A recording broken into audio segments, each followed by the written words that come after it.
Good morning, everyone.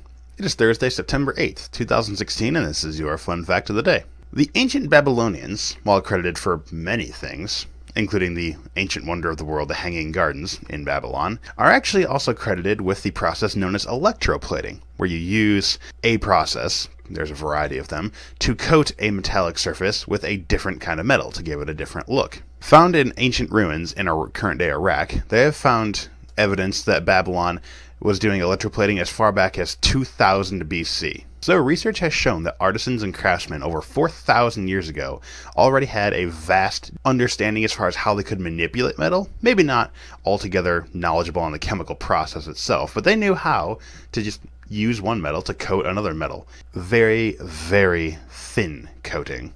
The ancient technology is even considered rival with, or some people consider it superior to, our modern day process of creating things like solar cells, electronic devices, just DVDs. We see how thin a DVD is. We know that it's really thin and that we need to coat that very thin layer with an even thinner layer, basically an invisible layer, to actually make it function the way we want it to.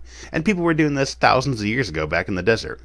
I actually saw a special on this where they would line up ancient batteries in series. It was basically a simple pot with a special lid that you put on it that had two things that protruded down, with one strip of metal on one side and one strip of metal on the other. These would function as electrodes. They had wires coming up out of the top. When you filled with salt water, the bits of metal would react very, very minorly. The equivalent of a AAA would produce maybe a couple volts.